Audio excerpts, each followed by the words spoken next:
E aí, galerinha, tudo tranquilinho? Aqui quem fala é o professor Maidson, professor de Química do Colégio Positivo, e hoje nós vamos rapidamente revisar ali os modelos atômicos e a evolução deles. Começando lá no modelo atômico de Dalton, né? A matéria ela é constituída por pequenas partículas, e essas partículas são chamadas de átomos.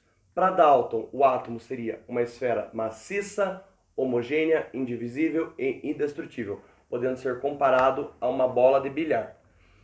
Logo depois nós temos o modelo atômico de Thomson. É no modelo atômico de Thomson que nós temos então o surgimento da eletricidade, né? Thomson ele realiza um experimento com uma ampola e dentro dessa ampola tem gás e nós percebemos então que essas partículas identificadas na matéria são partículas de carga negativa. Quando Thomson chega nessa conclusão, ele denomina essas partículas como elétrons, né? Ele chama essas partículas de carga negativa de elétron.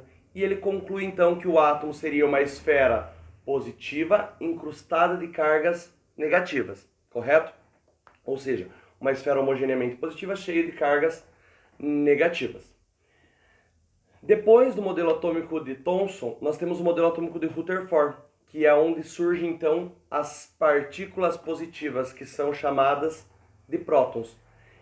Rutherford chega a essa conclusão, pois ele realiza um experimento, tá? Ele realiza um experimento com uma lâmina de ouro e uma fonte geradora de partículas positivas, partículas alfa.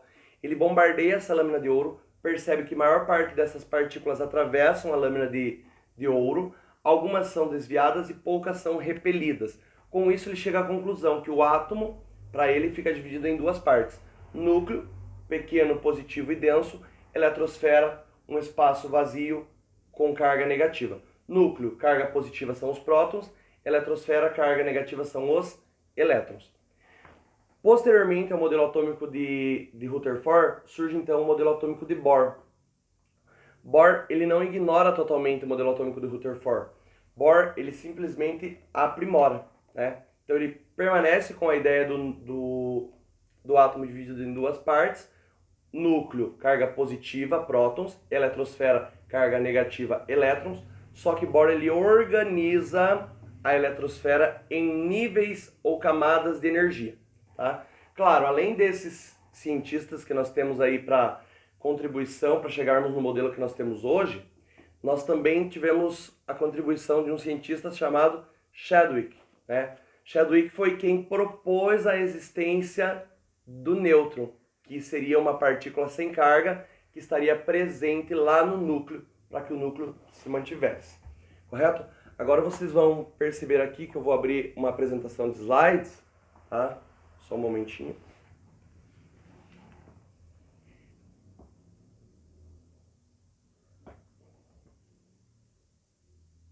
Bom, rapidamente só observando aqui John Dalton, modelo atômico de Dalton, né? Como vocês podem verificar. Joseph John Thomson, modelo atômico de Thomson. Depois, modelo atômico de Rutherford, Ernest Rutherford.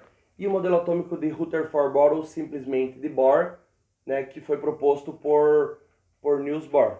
Lembrando que pode ser chamado de Rutherford-Bohr por conta que Bohr ele não ignorou todas, né? Ele não ignorou todas as ideias de Rutherford. Tranquilo? Aqui nós temos então agora a presença do modelo atômico atual, né? Observe, no modelo atômico atual nós temos então um núcleo que está presente os prótons, como vocês podem visualizar nessa imagem, e os nêutrons, que foram propostos por Chadwick, tá? E na eletrosfera nós temos a presença dos elétrons. E na verdade, vamos dizer assim, para Chadwick, a função dessa partícula seria atuar de forma equilibrada para manter o núcleo unido, né?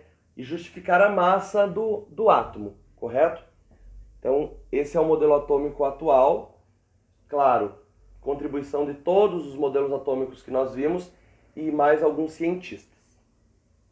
Bom, pessoal, agora eu quero que vocês abram o livro didático de vocês lá na página 42 e vamos lá para o exercício número 2. É um exercício bem simples que vocês vão perceber que vai justificar tudo que nós falamos até agora. Observe. Relacione a coluna dos cientistas com a dos modelos atômicos propostos. Cientista 1, 2, 3 e 4 e ali eu tenho as opções na frente. Observem lá a primeira opção. Propôs um modelo atômico em que os elétrons estão em níveis de energia. Quem organizou em níveis de energia foi Bohr. Tá? Primeiro cientista a propor um modelo atômico com cargas elétricas. Quem descobriu as cargas elétricas negativas primeiro foi Thomson. Lembra que as cargas positivas foram descobertas depois e por Rutherford. Átomo esférico indestrutível, primeiro modelo atômico de Dalton. E cientista que apresentou o primeiro modelo contendo um núcleo positivo. Aí sim foi Rutherford, né? Carga positiva lá no modelo atômico de Rutherford. Tranquilo? Agora que vocês podem visualizar que eu tenho ali só o gabarito para vocês conferirem. E já passem para a página 43, pessoal, lá no exercício 4, tá? No exercício 4 diz assim, Ernest Rutherford, em 1911, realizou experiências bombardeando uma finíssima lâmina de ouro com partículas de carga positiva emitidas pelo polônio radioativo, né? Partículas alfas. A alternativa verdadeira, considerando as conclusões de Rutherford, vamos lá, letra A. Estava definitivamente desvendado o interior de um átomo e até hoje seu modelo para o átomo não foi questionado? Nós podemos perceber que isso aí já está errado porque, posteriormente a Rutherford, já tivemos ali a questão do modelo atômico de Bohr, a organização dos níveis de energia. Tá? Então, a letra A está descartada.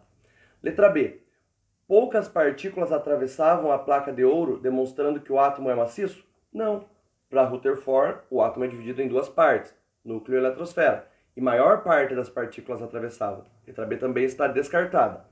Vamos para a letra C, então. O núcleo do átomo tem carga negativa? Pessoal, o núcleo do átomo tem carga positiva, que são os prótons. Carga negativa se encontra na eletrosfera, tá bom? Então, letra C também está descartada. Letra D. A massa do átomo está concentrada na eletrosfera onde estão localizados os elétrons? É na eletrosfera que estão os elétrons, né? Porém, a massa do átomo está concentrada no núcleo, né? Ou seja, a massa ela equivale à soma dos prótons mais nêutrons que estão no núcleo. Então, a letra D também está errada, está descartada. E vamos para a última alternativa, que é a correta. No centro do átomo existe um núcleo muito pequeno e denso onde está concentrada a sua massa? Sim. Massa que é a soma dos prótons e dos nêutrons. Tranquilo? Então, o gabarito do exercício 4 da página 43 é a letra E. Tranquilinho? Continuamos ainda na página 43 e vamos para o exercício 5. Observem comigo lá. Na evolução dos modelos atômicos, a principal contribuição introduzida pelo modelo de Bohr foi a indivisibilidade do átomo? Não, quem falou de indivisibilidade do átomo foi Dalton. A existência de nêutrons? Não, quem propôs a existência dos nêutrons foi Chadwick. A natureza elétrica da matéria? Também não, por quê? Porque a natureza elétrica da matéria surge lá em Thomson, correto? Aí a letra D, a quantização de energias das órbitas eletrônicas? Essa seria a correta, ou seja, ele organizou a eletrosfera em níveis de energia, em órbitas eletrônicas, né? Ali. E a letra E, só para vocês entenderem o porquê não. A maior parte da massa do átomo está no núcleo. Também não seria a alternativa E, correto? Então nós temos ali no exercício 5, letra D, a quantização da energia das órbitas eletrônicas. Beleza? Observem comigo ali, né, no gabarito. Agora, pessoal, eu quero que vocês abram o livro de atividades, tá, de vocês lá na página 14, tá? Livro de atividades agora, não é o livro didático. É aquele livro mais fininho. Bom, ali no livro de atividades, na página 14, vocês vão perceber o seguinte, que eu tenho ali a representação dos elementos químicos. Coloquei ali as 3 partículas fundamentais do átomo, os elétrons, os prótons e os nêutrons, onde estão localizados elétrons na eletrosfera, prótons e nêutrons no núcleo. Símbolo, elétrons, símbolo, letra E, prótons, P, nêutron, N. Carga de cada um deles, né? Elétron negativo, próton positivo e o nêutron zero, porque é uma partícula sem carga. Massa, lembrar isso é importante, pessoal. A massa do elétron ela é desprezível, tá? E a massa do próton e do nêutron elas são muito próximas, né? Como vocês podem verificar ali, tanto para um quanto para outro. Depois, nós temos ali uma representação, né, ali embaixo, onde eu tenho E, que equivale ao símbolo do elemento químico. O que está na parte de cima, né, é o A, que é a massa, ou seja, o número de massa, e o Z, que equivale ao número atômico, correto? E nós precisamos lembrar que um átomo ele é eletricamente neutro. Professor, o que significa dizer que um átomo ele é eletricamente neutro? Galera, eu falar que um átomo ele é eletricamente neutro significa dizer que ele apresenta a mesma quantidade de cargas positivas e cargas negativas, ou seja, a mesma quantidade de prótons e de elétrons. Por isso eu digo que Z é igual a P, que é igual a E. Z é o número atômico, P é o número de prótons e E é o número de elétrons. O número de prótons equivale ao número atômico sempre. E quando for átomo, os dois equivalem ao número de elétrons. Tranquilinho? Permaneçam ainda na página 14, né? Lá na página 14 vocês vão perceber que eu tenho falando sobre semelhanças atômicas. Isso é bem importante, tá, galera? Isótopos, isóbaros e isótonos. Tá? Eu tenho aqui nesse slide a definição bem precisa de cada um deles, né? Isótopos, vamos falar de uma forma bem resumida. Mesmo número de prótons, porém diferentes números de massas.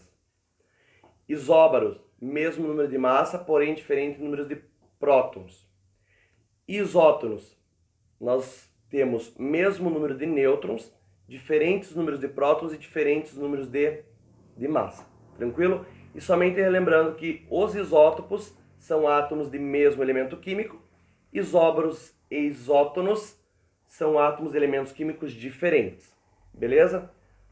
Agora, vocês voltam lá para o livro didático na página 49, pessoal. Lá na página 49 do livro didático, exercício 1. Tá? O exercício 1 está dizendo assim: sobre a representação, indique V para as afirmativas verdadeiras e F para as falsas. Letra A. O átomo está neutro, ou seja, tem o mesmo número de prótons e nêutrons no núcleo. Galera, se vocês observarem, né, o átomo está neutro, ou seja, tem o mesmo número de prótons e nêutrons no núcleo. Ele tem o mesmo número de prótons e nêutrons no núcleo. Porém, para que um átomo ele esteja eletricamente neutro, ele precisa ter a mesma quantidade de prótons e elétrons, tá? Então, a afirmativa não disse isso, então a afirmativa está errada. A letra B. As partículas positivas e negativas encontram-se na eletrosfera? Não, as partículas positivas se encontram no núcleo. Também está errada. Agora a letra C. No núcleo, estão os prótons e os nêutrons em igual quantidade? Sim, vocês conseguem visualizar ali que eu tenho tanto 2 prótons quanto 2 nêutrons. Então a letra C está certa. E a letra D. O núcleo, região onde se encontram os elétrons. Já percebemos que está errado de cara. Por quê? O núcleo, região onde se encontram os elétrons? Não. Os elétrons estão na eletrosfera. Então confiram agora o gabarito. Tá? Ficou falso, falso, verdadeiro e falso. Permanecemos ainda na página 49, mas vamos para o exercício 3. Tá? O exercício 3, vocês vão perceber ali que eu tenho vários elementos. Tem o carbono, né? Tem o alumínio, enfim, o bromo, tem mais alguns elementos ali. Eu vou resolver com vocês o primeiro, que é o carbono, tá? E depois os outros vocês continuam sozinho aí, tá bom, pessoal? Bom, primeiramente, observem comigo lá. Representação. Carbono, sigla C, 14 de massa, 6 de número atômico. O número atômico é sempre igual ao número de prótons. E no caso de átomo, como vocês podem visualizar aí que não tem nenhuma carga do lado, ele também é o mesmo número de elétrons. Então, qual seria o número de prótons? O número de prótons seria 6. Número de elétrons? 6 também. Né? Número de nêutrons? Bom, primeiramente, para descobrir o número de nêutrons, eu vou pegar a massa, que é 14, menos 6, que é o número de prótons. Vou chegar no número de nêutrons, 8. Número atômico, 6. E o número de massa, 14. Sempre lembre, massa na parte de cima, número de prótons, número atômico da parte de baixo. Beleza? Então aqui eu vou passar o gabarito. Vocês primeiro resolvem, depois voltam a conferir. Tranquilinho? E agora vamos lá para o exercício 4, ainda na página 49, pessoal. Tá? Observem lá. Primeiramente, ele fala assim, considerando os átomos abaixo, assinale a alternativa correta. Bom, esse exercício 4, ele quer saber sobre a questão de semelhanças atômicas. Então, primeira coisa, o que vocês vão precisar fazer nesse exercício, no exercício 4? Precisamos primeiramente descobrir o número de nêutrons, né, de cada um. Então, observem ali, o elemento A, 40 menos 15, eu tenho nêutrons igual a 25. Letra B, 30 menos 15, eu tenho nêutrons igual a 15. Depois, letra C, né? 30 menos 25, eu tenho nêutrons igual a 5. E na letra B, 40 menos 25, eu tenho nêutrons igual a 15. Observem comigo. A e B são isótopos? Sim, A e B são isótopos. Porém, C e D são isótonos? Não, porque C tem nêutrons 5 e D tem número de nêutrons 15. Então a letra A está errada. Letra B. B e C são isótopos. B e C apresentam um número atômico diferente, número de prótons diferentes. Letra B já está descartada. Letra C agora. B e C são isóbaros? Sim, ambos apresentam 30 de massa. Tranquilo? E agora, B e D são isótonos? B tem número de nêutrons 15 e D tem número de nêutrons 15. Então a alternativa correta no exercício 4 é a letra C. Tranquilo? Vamos lá para o gabarito. Confiram aí. E agora, vamos lá para a página 50, tá, pessoal? Na página 50, vamos pegar um pouquinho aí de distribuição eletrônica por meio de diagrama de Linus Pauling. Observem que aparece no exercício 11 da página 50 o seguinte enunciado. Escreva a distribuição eletrônica conforme o diagrama de Pauling para as espécies químicas a seguir. Eu vou fazer com vocês o do carbono e depois vocês fazem os demais. Somente lembrando, carbono ali, átomo, porque não tem carga. Sódio ali, nessa situação, nós percebemos que não tem carga também, tá? Então, átomo. Depois, nós percebemos o fósforo, né? P-3 ou 3-, como aparece ali no slide na letra C. Esse caso, nós temos um íon ânion, -3 ou 3-, porque ganhou 3 elétrons. Então, na hora de distribuir os elétrons, tem que lembrar que precisa acrescentar 3. No cálcio, mais 2, por quê? Porque perdeu 2 elétrons. Nossa, professor, mas quando perde, vira positivo e quando ganha, vira negativo? Sim, por quê? Porque quando perde, perde carga negativa e ele fica com uma quantidade de carga positiva maior. Quando ganha, ganha carga negativa, né? Tanto perde quanto ganha elétrons, que são carga negativa. Por isso que é representado, então, por positivo quando perde e negativo quando ganha. E na letra E temos o bromo, tá? Somente eu vou passar rapidinho aqui para vocês o diagrama, né? Só para vocês observarem. Nós temos ali, bem visível as setinhas. Subnível S suporta no máximo 2, subnível P suporta no máximo 6, subnível D suporta no máximo 10, subnível F suporta no máximo 14. Tranquilo? Então, observem comigo lá no carbono 6, tá? Carbono 6, letra A, que eu vou fazer a distribuição. Ele tem 6 de número de prótons, obviamente tem 6 elétrons porque ele é átomo. Então, 1s2, correto? 2s2, já foi 4. 2p6 seria o próximo. Só que se eu colocar 2p6, soma 10. Então eu não posso somar 10, eu preciso fechar 6. Então eu coloco 2p2, daí fica a distribuição 1s2, 2s2, 2p2. Aí vem a pergunta, professor, mas eu posso colocar 2p2? Pode. Você não pode colocar mais que 6, mas menos você pode. Tranquilo, pessoal? E agora aqui só para vocês conferirem, mas tentem fazer antes de vocês resolverem. Beleza? Obrigado e até uma próxima. Até mais.